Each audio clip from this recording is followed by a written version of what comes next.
Good evening. We call the Hawarden City Council to order on Wednesday, September the 27th, 2023 at 5:30 p.m. Opportunities to talk to the council will be open business from the community. On number 1C, we also have discussion on food pantry. Some folks might discuss that with us there. Also a public hearing on agenda item number 4. So start with the approval of the September 13th, 2023 City Council meeting minutes. Is there a motion for approval? So moved. Moved by Rob. Is there a second? Second. Seconded by John. All in favor then of the September 13th, 2023 City Council meeting minutes, please say aye. Aye. Aye. Those opposed? Passes 5-0. Next, we move on to approval of the September 27th, 2000 claims for payment. Questions, Rob? No question. Patty? I have none. John? None, thank you. Travis? None, thank you. Monty? So moved. Been a motion by Monty. Is there a second? Second. Seconded by Patty.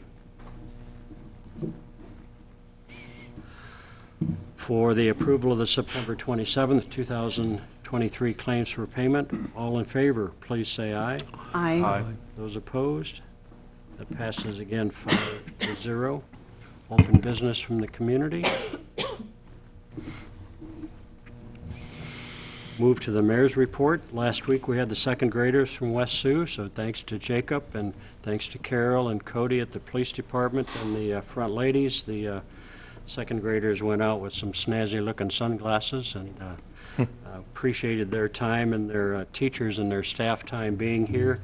They ask a lot of questions. They get an opportunity to tour the police department, come in here and ask questions, get to sit here at the city council chambers and ask some great questions. So we thank them for that.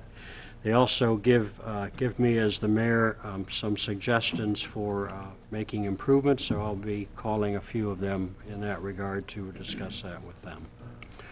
Move on to staff reports. We'll start with Travis, please. Citywide cleanup is a week from Friday, October 6th, 7th, and 8th, and that'll run from 8 a.m. to 7 p.m. And then I was just going to touch on the outage we had Sunday evening at 11:21. We had a car go off the road. It hit a guy wire that was supporting our new transmission line by the golf course. It caused that guy wire to swing up into the REC underbuild. So it not only tripped the NIPCO breaker, causing an outage to the whole town, it took out some of the REC line as well. Our crew was able to come in and we switched the load over to the south transmission line, the old one that we keep for an emergency. And that went really well. No one even noticed we were able to do that and leave everybody on. But that enabled REC to get the guy wire out of their lines and fix their lines. So they fixed that last night. They temporaried the guy until Monday morning, and then they came back and fixed that. So we're all up and going again. He came on pretty quickly and was Yeah, it late was at night. yeah, So. 5 minutes. Yeah, so.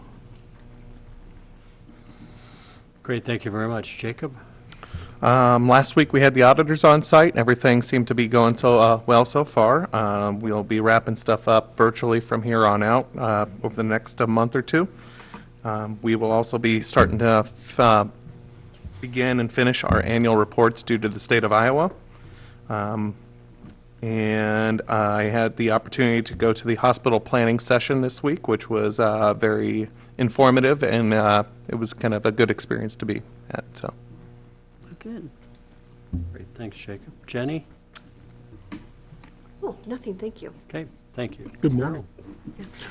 I was able to hit submit today on a grant for an additional $100,000 to help pay for the snowplow truck that we're getting. That would be added to the $50,000 that we've already received in a grant from USDA. So hopefully we can get enough money to get that ordered and not cost us very much, which would be awesome.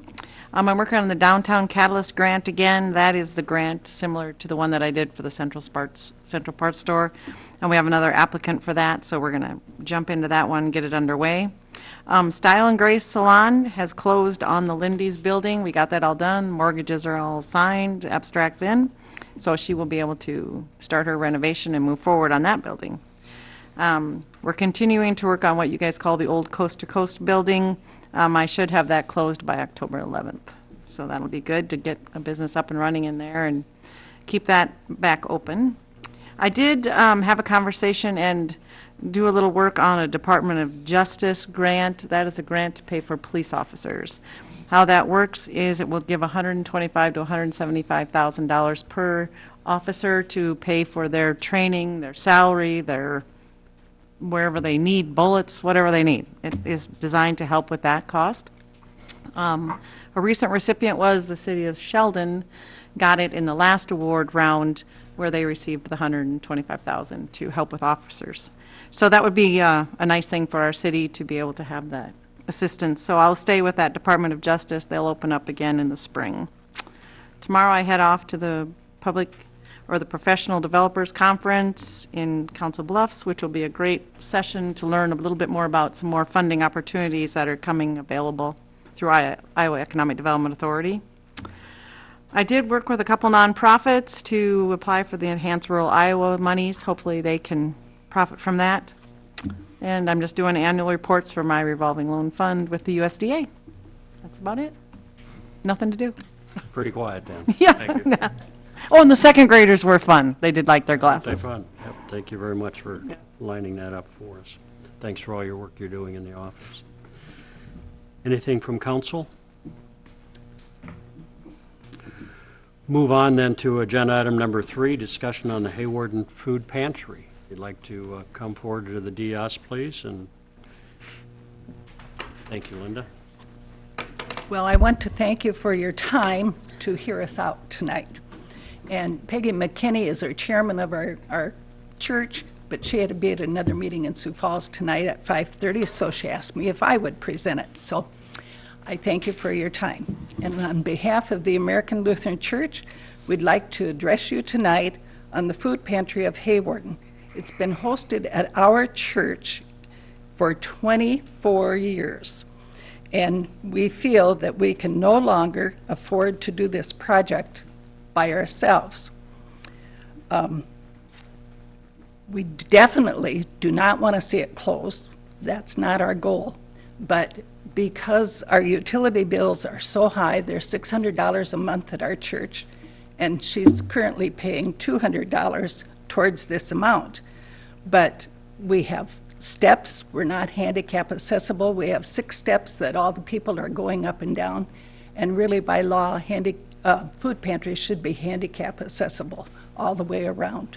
So for parking, driving, getting in and out, it should be flat and level.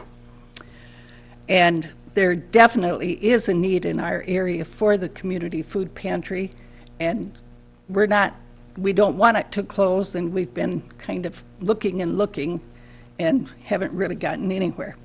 There are 9 freezers and 1 fridge working in the basement at all times. And then, so that makes the utility bill high and whatever. Jan was notified to move the food pantry out of our church in January of '23, and that it would be out of our church by December 31st of '23. Well, here we are, almost October, and nothing really seems to be going too much too fast. So we, as a church board, decided that we better get the ball rolling. So we don't know how long we're going to even be a viable church, let alone sustain this other project. So we would like to see a different location for this project. And I met with Wanda Woodley, myself, in August and shared with her what we would like to see as a community food bank. We would like to get a representative from every church in town, if possible. 2 churches, I think, will not participate, but to have a member of each church be on a board So there's not just one person in charge, but have a board, and then maybe have 2 organizers instead of 1 for the food pantry itself. Because if someone gets sick or something happens, then you'll have another person to fall back on to do the job that needs to be done. And granted, it is a huge job, and it's been done fairly good. So when I met with Wanda, she's the one that really suggested that we ourselves had wanted a member from each church, but she suggested that that was the way to do, is to form a board of members, and then from those churches, apply for a nonprofit entity, a 501c3 license. And so this is what we're kind of working on right now, but we haven't contacted a lawyer or something. But we as a committee would like to see the city help us maybe possibly doing this too, and wondering if the city lawyer could help us out or fill out forms or help us in this way, in any way at all. We would like that if possible. And we ourselves as a committee have worked trying to find different buildings in a different location in town. We've contacted many, many places, but we've kind of exhausted all our options, is what we feel. But we were wondering if the city had any buildings or any land available or something. A suggested building, and we just talked about this on Monday night at a meeting, was the smaller building south of the dog park. The committee thought the size would work for us. It's handicap ready with the parking around it and everything. And so that was a possible suggestion, but we don't know the status or anything. But on the average, we serve maybe 60 families a month, and we'd like to see this program grow. If people are hungry, they need food. That's our motto. We want to help everyone that's hungry. Are there any questions from you tonight as a group for our committee? And your committee currently is It's church members? Well, it's church members, and then we have, we started asking around for other churches, for people. So Jim Hunick is representing Associated Church, Roxanne Cook for the Assembly of God, Glenda Van Wy for the Christian Reformed, Trinity is Denny Peters, and St. Mary's is Greg Lynett. We've talked to a few people at the Methodist, but they haven't committed themselves yet. And I understand the Baptist Church and Center Point don't get involved in other things. They do food for a food project on their own, I understand. I do think it's a good idea that you form a board and do ask someone from each church. I think that's a really good idea. I also think it's good if you consider forming a 501c3, because that really puts you in a position of being qualifying for funding and grants and those kind of things. That's right. That was what we were told. Yes. And so if there was I've looked myself, and Jan and I had talked, and there isn't a lot, but that the big thing is trying to find something that's all one level, I understand from listening to you. Right. But I think forming that 501c3 would put you in a good position if there is something kind of for sale, or there could be a fundraising event, to assist in that too. When I met with Wanda that day, that's kind of what she suggested, was to apply for this Yes. license, get the board together, and then she said possibly something from the city or somebody would be able to help us out or whatever. And I thought she gave us good advice, so. I like that idea. As far as buildings, it's been difficult, Well, unless some come up for sale. Yeah, there might Yeah. be something that we aren't thinking about Yeah. that might open up, but time frame wise, I don't know. May I That might be, address? go ahead. Sure. A good location is not an empty vacant business, old business on Main Street. If you can imagine the clientele, I'm just new to this when they started asking for church members, whatever. But the clientele that you are feeding and trying to help do not like to be seen in front of a hairdresser or in front of a bank, you know. So that's why we were looking for a location. Just briefly, I touched with Patty on the way in. Yes, the handicap situation, an ideal building would have been the old Casey's up by 16th and 12th, you know, because we have trucks coming in to deliver food, and the flatness of it, again, for the handicaps to come in. But that's, I was naive. I thought that Kenny Cook still owned it, but it's now a Durod, a plumber, electrician, or whatever, and he's very happy with this building. Shoot. And yes, the other one it was she was referring to at the dog park was the former Bi-State building. Again, the accessibility of it for the handicapped and for trucks to come and go. But yes, we are not asking for a building that pops up on Main Street. So like when you talk Main Street, are you talking just the Main Street through downtown? Or what if it was kind of just off Main Street? Lower What if the side or something? for the people, lower visibility. Okay.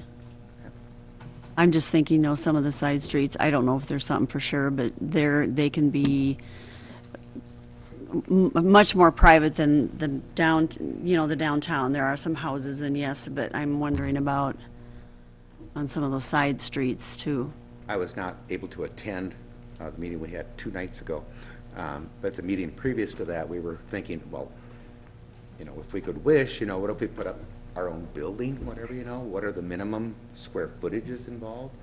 And it would be probably 2,200 to 2,500 square foot. That big, wow. Because you just the arrangement and the mobility of the servers and the families you're helping, be they on a wheelchair or whatever.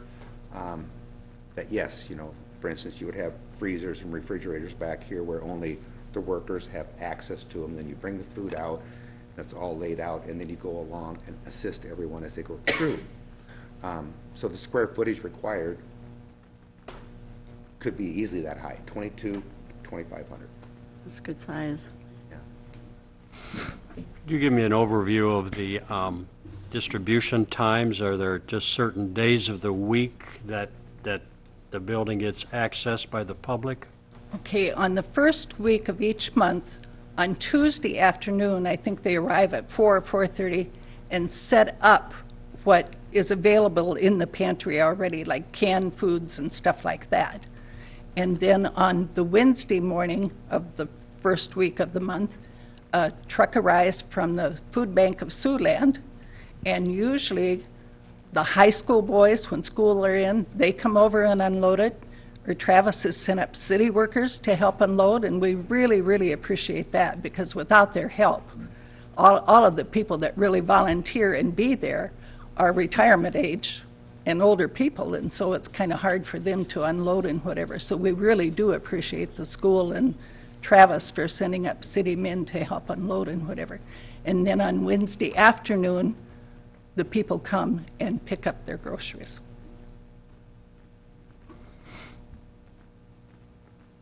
And you said that's the first week of the month? First week of the month. Okay. So it will be happening next week.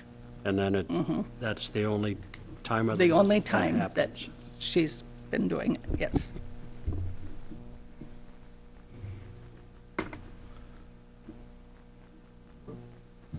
The thoughts from council? Council and Jenny, is that a possibility that we could help them with their 501c3 with council approval, or? I would help them with the 501c3, but I do not believe city funds should be used for it. But that doesn't mean, A donation? yep, I can be could done? donate time to the system and getting it set up. I'm not, yeah, or And- private and donation. Yep. there's money in the account too, So so. that is a possibility. Is it open, like, the rest of the month for people to drop things off? Or is it really just open that, I mean, is it a space that really is just utilized for that first week of the month? Okay, I've never really worked it because I have another job, but it is open to the, you come in and fill orders if you get a phone call or something. Yes, if they get a phone call, we'll go up and assist the people and get an order for them. Again, I am new to it too. But no, to your question, they don't take, you have excess garden produce. Sure. No, it doesn't work. It all has to be funneled through Mid-Sioux, correct? That's, I think that's, We take garden produce too from local. You do? Okay, I stand corrected on that. okay. And we have Take your garden. collections at the bank garden. Okay. I just didn't know if it was something that literally just those few days people are entering and exiting, that's or what if I was it's continual. No, That makes it's sense. basically one day for the majority of the families, and then if they need assistance otherwise, they let Jan know and they can get helped.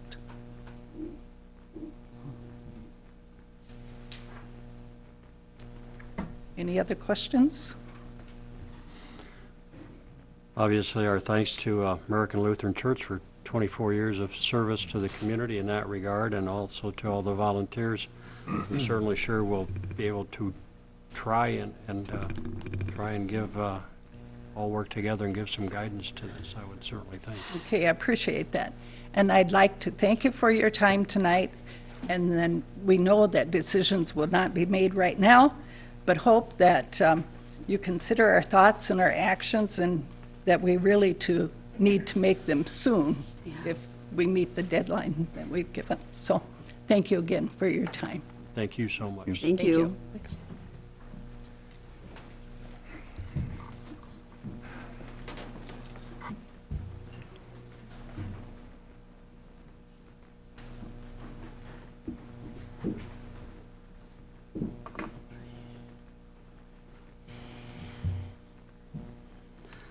We'll move on to agenda item number 4. This would be a public hearing approving the proposed plans, plan specifications, proposed form of contract, estimate of costs for the furnishing of the substation control panels for the city of Hawarden.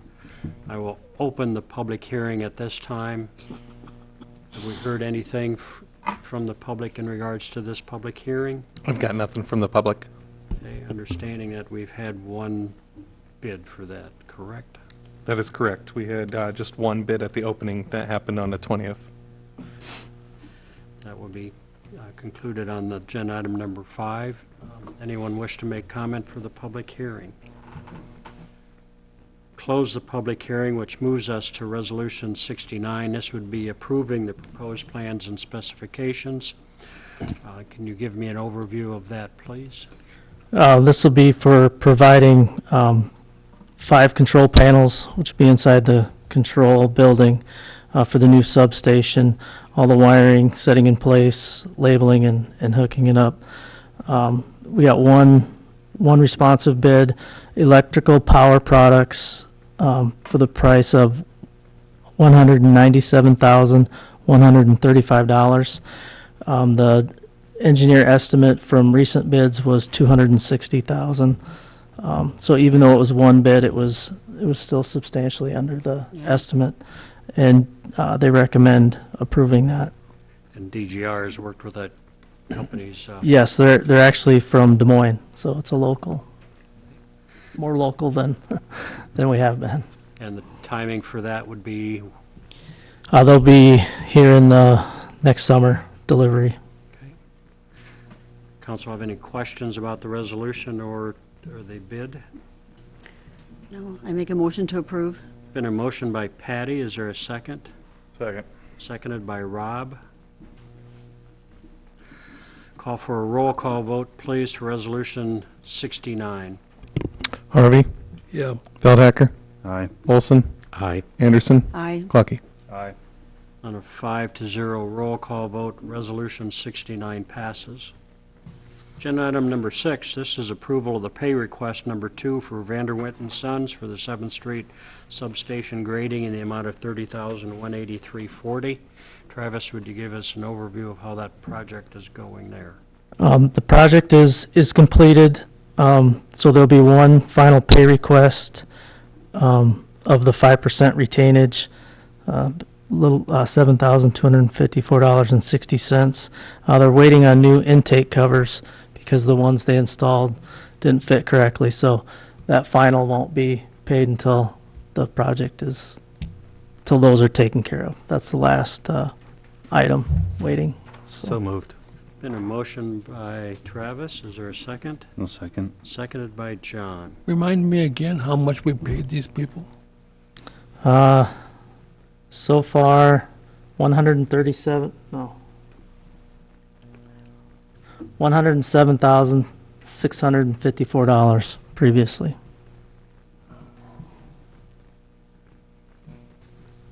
There was a increase on this. We found footings in an old pad that had to be removed and more dirt brought in. So this will take the total $10,872 above what was bid. Because of the footings that they found when they were leveling things, they had to take them out because it was almost right where the transformers are going to sit. Any other questions? Been a motion by Travis and a seconded by John. All in favor of the approval of the pay request number 2, please say aye. Aye. Those opposed? Passes 5-0. Agenda item number 7, resolution number 70, to set a public hearing on the proposed ordinance amending Chapter 30.06, police officers appointed. Jacob or Jenny? And this is just the resolution to set the public hearing for the future date on these ordinances that we will be discussing on agenda items 9, and then the next resolution will be agenda item 10. So, So moved. Been a motion by Monty. Is there a second? I'll second it. Seconded by Patty. Roll call vote, please, and for resolution number 70. Anderson, Aye. Olson, Aye. Clucky, Aye. Harvey. Yep. Beldecker. Aye. On a 5-0 roll call vote, resolution number 70 passes, setting the public hearing on the proposed ordinance of Chapter 30.06. Agenda item number 8, also setting a public hearing on the proposed ordinance amending Chapter 21.02, Parent 23. This is resolution number 71. Is there a motion for that resolution? So Make a moved. motion. Go ahead, Travis. Moved by Travis, seconded by Patty. Yeah, that's fine. Roll call vote then, please, for resolution number 71. Olson, Aye. Clucky, Aye. Beldecker, Aye. Anderson, Aye. Harvey. On a 5-0 roll call vote, resolution number 71 passes, setting the public hearing.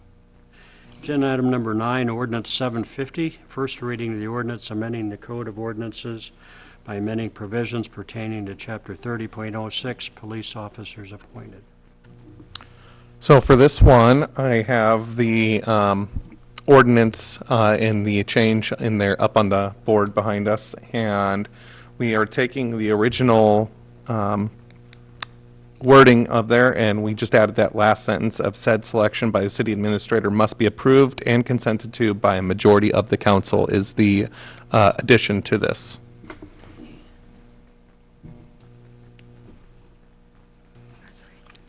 You happy with that, Jenny? Yes. Questions in regard to ordinance number 750? So moved. Moved by John. Is there a second? Second. Seconded by Patty. Roll call vote, please, for ordinance number 750. Beldecker, Aye. Anderson, Aye. Clucky, Aye. Harvey, Yep. Olson. Aye. On a 5-0 roll call vote, ordinance number 750 passes. That's the first reading. We will do second reading at the next meeting.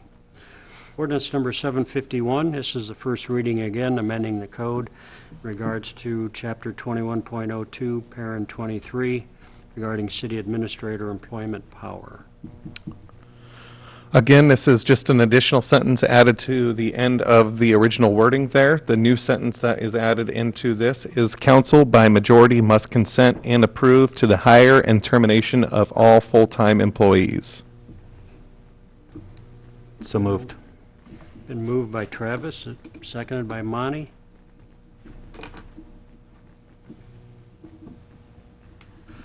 Roll call vote, please, for ordinance number 751.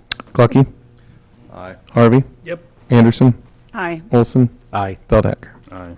On a 5-0 roll call vote, first reading of ordinance 751 passes, and second reading will be on October the 11th. Agenda item number 11, discussion on police policy manual. So I just kind of want the council's direction as far as whether they want anything to be done or not. Back, and I'm trying to pull up my email, I believe it was in June or July, I had reached out to both Corey and Wanda about the police policy manual procedures. At that point in time, I had just got done with a pretty overwhelming and extensive overview of another agency's manual. There have been some significant changes as far as legislative changes and case law changes, specifically in Hawarden, what's going to be of importance are out-of-state pursuits being so close to the border, and what policies are in place, if there are any, for that, as well as blood draws, warrants for blood draws, and if force is used. Those were the two specific items that I was curious as to what the policy manual consisted of. At that point in time, no, I did not receive a copy of it, so I was unsure what it said, and no movement necessarily was wanted at that time until we had a police force, a full task. So obviously, we're in the process of hiring a chief. Is that something that the city wants to wait for the chief to be hired to sort of spearhead? I'm assuming the chief's going to have a lot to spearhead at that time. Is that something that the council wants to start reviewing just to see if there's any inconsistencies with the law? Is that something the council doesn't want to do anything with? I just want to put it out there that Jacob, I believe it was 2010, the last overhaul, there have been changes to it in the form of, I believe, like memorandums attached to it. I believe as we obtain new police officers, it is very important that a policy review is not only done, but also signed off for the protection of the officers, just as much as anything else, so that they have a policy to fall back on some of those issues and decisions. It kind of takes pressure off them. This is what the policy says. This is why I did what I did. I'd like to see you go through it and bring it up to date, Yep. because if we're out of date, we're not following procedure anyway, so. Yes, same here. Okay. Agree. Okay. Especially get it brought up to date with all those changes that have been going on since 2010 or whatever. Get to a certain point, you get a new police chief, you really definitely would want to review it with him. But yeah, new officers, they need that handbook just like our other staff. Yeah, and it does really provide the officers, like I said, protection as well. It gives them something to fall back on if someone asks why you did something the way you did it, and that's what the policy said. So, okay, I will start going through and highlighting any changes that I see necessary. And I think the chief, whoever it is, once they're hired, it should eliminate some of his work. Thank you.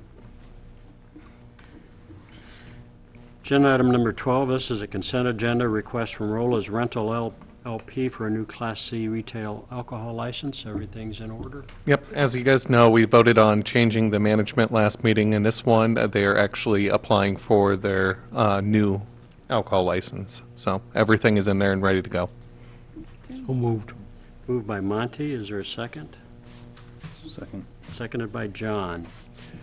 All in favor of the consent agenda, please say aye. Aye. Those opposed? That passes 5-0.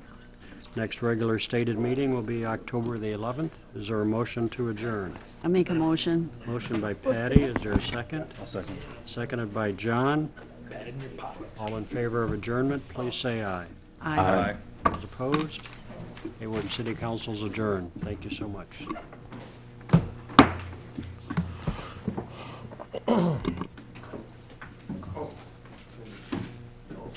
Bill.